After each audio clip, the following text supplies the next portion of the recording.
औज़ुबिल्लाहि मिनश्शैतानिर्रजीम बिस्मिल्लाहिर्रहमानिर्रहीम। जैसा कि इससे पहले हम मोमिन के साथ जो कब्र में फरिश्तों का रवैया होता है उसका हम बयान कर चुके हैं, और इसी मामले में कुछ और मारूज़ात हैं जो वहाँ मोमिन के साथ पेश आती है। जो मोमिन वहाँ कब्र में देखता है तो उसका अहदीस में जिस तरह जिक्र आया है वो शेरों की सूरत में आपके सामने पेश किया जा रहा है। अल्लाह ताला समझकर अमल करने की तौफीक अता फरमाए। तो जब मोमिन जो है उसकी कब्र में दोज़ख की तरफ से एक खिड़की या दरवाज़ा खोला जाता है तो वो उसको देखकर घबराता है, तो फरिश्ते उसको तसल्ली देते हैं कि आप इसको देखकर न डरो, ये तुम्हारे लिए नहीं है बल्कि तुम ईमान के साथ आए हो, तो अल्लाह ताला ने तुम्हारे लिए जन्नत को बनाया है। तो फिर जन्नत की तरफ एक दरवाज़ा खोल दिया जाता है, तो फिर जो मोमिन है वो उसको देखता है। तो इस तरह है कि तेनू रब ईमान दिता ते नेकी राह बताया, फिर सज्जी तरफ खुले दरवाज़ा पहला बंद कराया। जन्नत नज़र आवे इस विचों खुशबू सर्द हवाई, अव्वल सैर कराया जिथे रू मोमन दे ताई। इस विच दाखिल हो गए मोमन खुशियां फजल इलाही, आखे यार मेरे सब रोंदे कर दे हाल तबाही।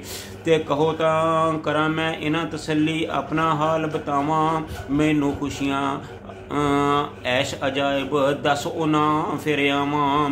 मलक कहन हुण तेरा बोलिया इन्हां सुनेंदा नाई, सौ तू वोटी वांगो ठेसी प्यार करेंदा कदाई। ते कबर फराग करन फिर उसदी नज़र पवे जिथ जा ताई, 70 गज तक लम्मी चौड़ी खूब अजायब जाई। सैर बहिश्त करे नित मोमन विच कबर कई वारी, ते काफर दोज़ख सैर करे नित वेखे खौफ खवारी। सवाल जवाब कबर दा होवे हर हर मैयत ताई, भावें अंदर कबर ना आवे खावें शेर बलाई।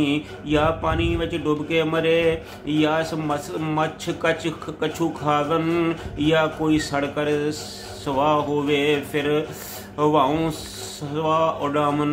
कबरां विच ना ताल्लुक रूहां बाज रवायत आया, ज़ियारत वालियां रूह पछाने करदा खुशी सवाया। मैयत नू नवां जे आवे कोई अगले पिछले खबरां, आपो अपने खेशां पुछन विच कबरां। जो क्यों कर गुजरान उन्हां दी क्या कुछ अमल करेंदे, नेक खबर सुन राजी हुंदे शाबश इन्हां देंदे।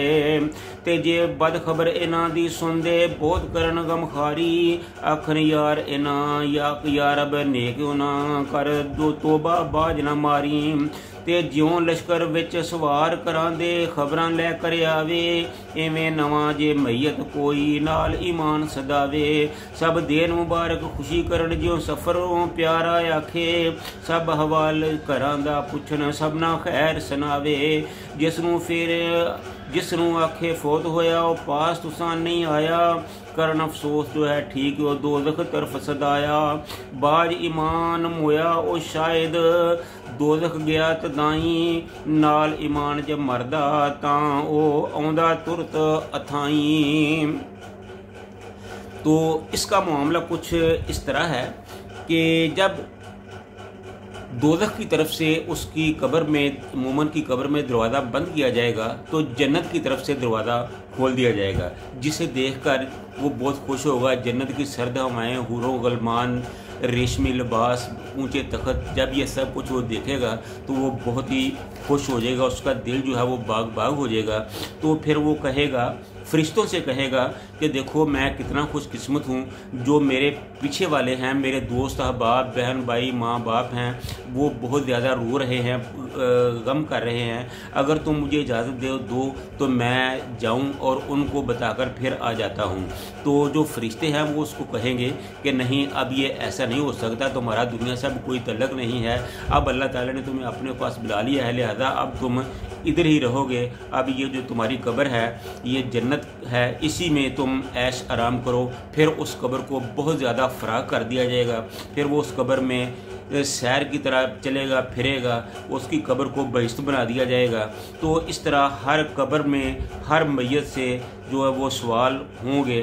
तो इसमें कुछ लोग ऐसे होते हैं जिनको कब्र नसीब ही नहीं होती, वो डूब के मर जाता है, उसको कोई जंगली जानवर खा जाता है या वो कहीं जंगल में फौत हो जाता है, तो उनको कब्र जो है वो नहीं मिलती। लेकिन जो कब्र का जो अजाब है, कब्र के सवालात हैं, वो उनसे भी होंगे, क्योंकि ये बरज़ख का मामला है, ये हमारी समझ में आने वाली बातें नहीं हैं, ना हमें ये बातें सोचनी चाहिए। ये इनका ताल्लुक़ इन मामलात का ताल्लुक़ अल्लाह ताला की ज़ात से है, वही इनको खूब जानता है।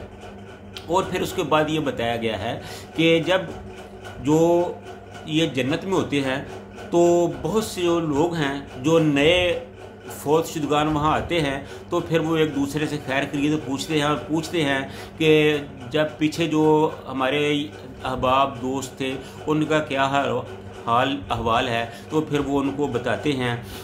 तो फिर वो कहते हैं कि फ़लाँ आदमी तो काफ़ी देर पहले से फौत हो गया, वो आपके पास नहीं आया।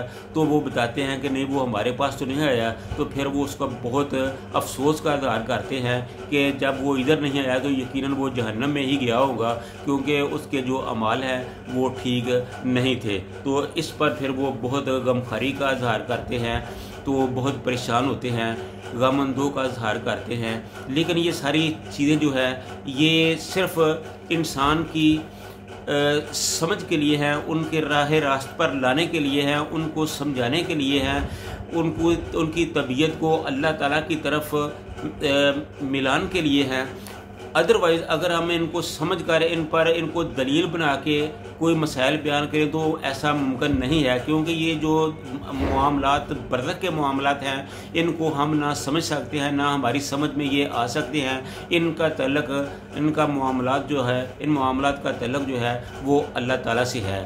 तो हमें सिर्फ़ उन मामलात पर ही गौर करना चाहिए, फ़िक्र करना चाहिए जिनका हमें हुक्म दिया गया है। जिनको हमें सोचने से मना किया गया है उन पर हमें ज़्यादा गौर नहीं करना चाहिए, क्योंकि ये चीज़ें हमारी समझ से बालातर हैं। तो अल्लाह ताला हम सब को कब्र, हशर और आलम बरज़ख के मामलात को समझकर उन पर अमल करने की तौफीक अता फरमाए। अगर दुनिया में ज़िंदगी को अल्लाह और रसूल के फरमान के मुताबिक गुजारेंगे तो कब्र के मामलात अच्छे होंगे। जिसके कब्र के मामलात अच्छे होंगे उसके हशर के मामलात भी अच्छे होंगे।